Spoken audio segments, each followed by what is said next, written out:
GH의 해명대로, 이재명 후보 측의 해명대로라 하더라도 규칙 위반이다라는 지적이 나왔습니다. 함께 보시죠.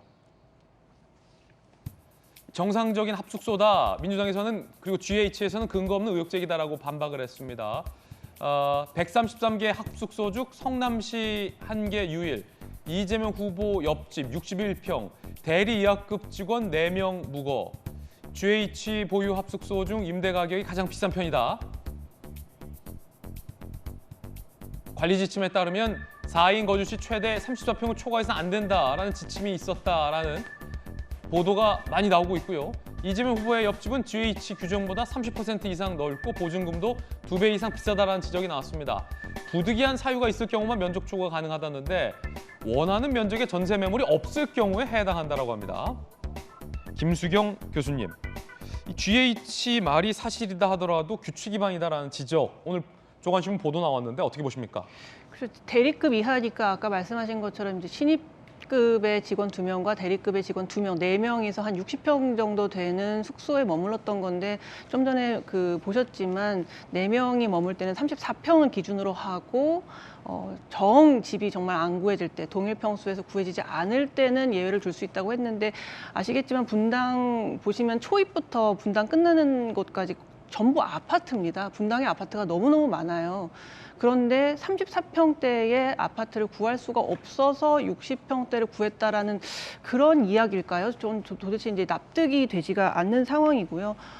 이 전세금이 9억 5천이라고 하는데 그러면 거의 1인당 뭐 한 2억 넘는 돈의 어떤 이제 복지가 들어간 것이나 마찬가지인데 굳이 경기도민의 그런 혈세를 이용해서 9억 5천만 원이나 되는 전세집을 구해줬어야 됐나? 4명에서 60평이나 되는 넓은 집을 구했어야 됐나? 그리고 그것이 하필 이재명 지사가 살고 있는 집 바로 옆집이어야 됐나? 물론 지금 경기주택도시공사에서는 전혀 몰랐다. 그 집이 이재명 지사의 옆집인지 전혀 몰랐다고 하는데 아시겠지만 뭐 김만배 씨의 누나가 윤석열 부친의 집을 샀다는 거 가지고도 우연일 수 없다면서 특검을 하자는 게 지금 민주당의 입장인데 어떻게 이게 우연일 수 있는지 저는 정말 이해가 안 되고요. 사실 이제 사람들이 그 초밥 10인분의 미스테리를 다들 너무 궁금해했거든요. 도대체 그렇게 가녀린 몸의 김혜경 여사가 어떻게 10인분이나 되는 초밥을 먹었을까? 도대체 누가 먹었을까? 이런 것들이 너무나 궁금해서 이제 미스테리였는데 그 옆집의 사람들이 혹시 먹었다면 이 모든 궁금증이 사라지는 것이죠. 예. 그럼 그 옆집의 사람들이 무엇을 했을까? 뭐 그게 사전선거 운동이었을 수도 있고 아니면 그냥 산업이처럼 마치 지사님을 그냥 모시는 공무원 데려다가 모시는 사람으로 썼을지 그건 잘 모르겠습니다만 어느 하나는 설명이 돼야 돼요. 그 네 사람들이 정말 이 옆집이 이재명 지사인지 몰랐는지 거기서 뭘 했는지 그리고 아무 규정상의 문제가 없었고 절차적으로 완전히 정당했다면 그럼 10인분은 누가 먹었는지 그 어느 것 하나라도 설명이 돼야 되는데 지금 하나도 설명이 제대로 되고 있지가 않아서 정말 이 부분에 대해서는 정말 규명이 좀 필요한 부분이라고 생각이 듭니다. 사실관계와 관련해서 하나도 지금 해명이 안 된다라는 게 김수현 교수의 지적이었습니다. 자, 그런가 하면 직장인 익명 게시판 블라인드에 이 블라인드는 본인의 직장을 인증하고 나서야 글을 쓸 수 있는데 이런 폭로글이 올라와서 야당이 의혹을 제기하고 있습니다. 함께 보시죠. 이 부분인데 합숙소의 비밀이라며 GH 직원이 쓴 듯한 글이 나왔는데 사장이 기조실을 통해 직접 아파트 동호수까지 지정해서 계약하라고 했다 한다라는 일종의 글이 올라온 겁니다. 자, 그러자 야당에서는 전 GH 사장의 입김이 작용한 것 아니냐라고 공세를 했습니다. 자, 원희룡 본부장, 이 후보 옆집 합숙소 전세는 이현욱 전 사장이 동호수까지 직접 지시했다. 60평대 아파트를 사장 지시로 얻은 것은 이 후보 옆집이 유일하다. 그러자 이 전 사장, 이 후보 집 동호수는 이번 보도 나온 이후 알게 됐다라고 해명했습니다. 자, 동호수를 여기서 직접 언급하지는 않겠습니다. 일단 손정희 변호사님, 규정 위반이다라는 지적이 나왔고 4명 젊은 직원들이 살기에 60평은 너무 넓다라는 지적도 나온 상황에서 블라인드 글까지 올라왔군요. 의혹을 야당에서 제시할 수는 있지만 좀 사실관계는 정확하게 확인해야 되는데 아까 말한 그 관련 지침에는 정확하게 이렇게 되어 있습니다. 4인 거주에 기본은 34평을 넘을 수 없다. 다만 부득이한 경우에는 예외를 둘 수 있다. 4조 1항으로 가시면은 1인 1실을 원칙으로 한다. 말하자면 뭐냐면 보통 우리가 이제 공공기관이나 우리도 법원, 검찰에서 사택을 제시할 때 4인 단위 가족은 한 34평을 줍니다. 그런데 이 사안은 4인 가족이 한 집에 사는 사람들이 아니고 각자 독립된 가구를 형성하는 1인이 원래는 하나하나의 사택을 부여받아야 됨에도 불구하고 같이 살다 보면 1인 1실이 돼야 되죠. 그러면 방이 4개가 필요하면 최소 우리나라 기준으로 50평 이상이 제공되지 않으면 사실 30평으로 들어갈 수 없습니다. 30평에 방 3개인데 성인 4명을 같이 살라고는 할 수 없고 그게 오히려 규정이 위반이라서 규정을 자세히 봐야 된다 이런 말씀 드릴 수 있고요. 또 직원복지 차원에서는 한 가구가 아니라 1인 가구씩을 4명을 같은 집에 넣는데 30평에 2명이 1인실 써라 대학교 룸메이트처럼 할 수는 없는 겁니다. 그렇기 때문에 규정을 균형 있게 보도를 해야 된다라는 말씀을 지적해 드리는 것이고요.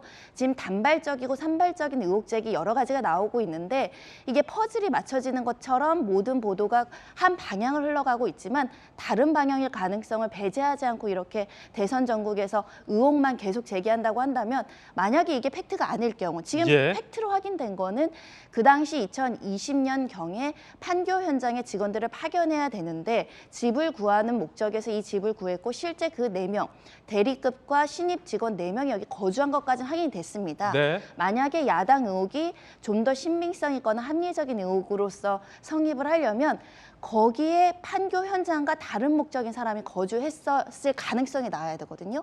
근데 그 가능성이라고 제기되는 건 초밥 신입인분입니다. 그건 너무 근거가 아직까지는 미약하다라는 점을 지적하고 싶습니다. 예, 오늘 두 여야 의원뿐 아니라 2명의 우리 여성 전문가들의 의견 차이도 좀 상당합니다. 자, 다시 김은혜 의원님.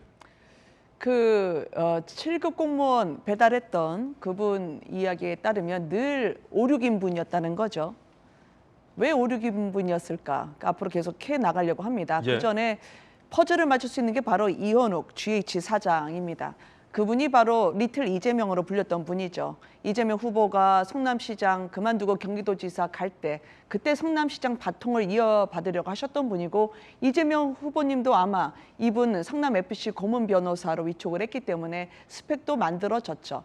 그런데 그런 분이 국회에서 또 유명했습니다. 기본주택, 이재명 후보의 공약 컨퍼런스로 이 국회에 상당히 자주 컨퍼런스 열어주던 분이었거든요. 근데 이재명 후보님 집을 몰랐다? 리틀 이재명으로 불렸던 분이 이제야 알았다라고 하는 걸 정직하다고 국민분들이 쉽게 납득하실 수 있을까요? 보통이면 합숙소라고 100% 인정한다 하더라도 지사님 옆집은 부담스러워서 잘 안 가죠. 예. 피하려고 오히려 했을 겁니다. 근데 콕 그 이재명 후보님 옆집을 바로 집어서 4명의 직원들이 있다고 하는데 친구분들이 2020년 8월에 이사 갔다고 하는데 그 시점이 저는 유의미하다고 생각합니다. 예. 이재명 후보님이 경선을 준비하시거나 대선 후보로 나가려고 하셨을 때 그 시점에 친구분들은 나가시고 4명의 GH 직원이 과연 2020년 8월부터 있었는지 아니면 언제부터 있었는지 답을 하고 있지 않아요. 예. 그래서 이 부분은 두고두고 석연치 않은 해명이 그리고 바로 진실을 담고 있지 않을 거라고 들리는 설명 때문에 저는 발목을 잡히시게 될 거다 그렇게 생각합니다. 예. GH 직원 4명이 언제부터 살았냐? 투명하게 공개하라. 네. 그리고 그 많은 음식이 그 옆집에 배달되지 않았다는 건지에 대해서도 확실하게 말하라. 라는. 예, 그 많은 음식은 일단 김혜경 여사 집 앞에 있었습니다. 예. 옆집으로 갔는지는 저는 아직 모릅니다. 그렇군요. 네. 전재수 의원님.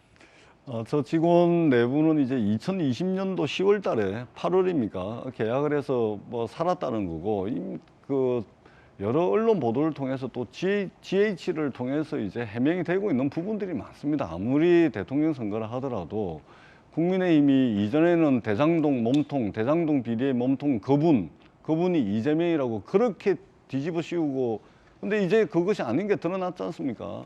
이제는 또 옆집을 가지고 이야기를 하고 있습니다. 엄밀하게 이야기하자면 아까 우리 손 변호사님 말씀하셨듯이 규정 위반도 아닌 것이죠.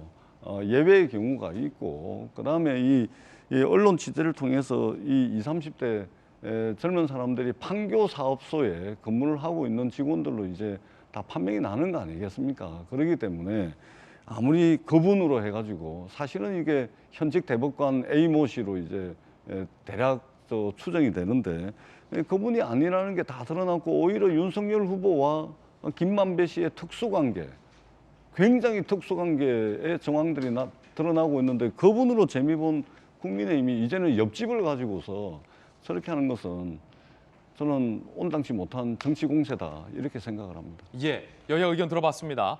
자, 강병원 의원과 김재원 최고위원도 날선 비판들을 주고받았는데 여야 의원들 이야기 더 들어보시죠.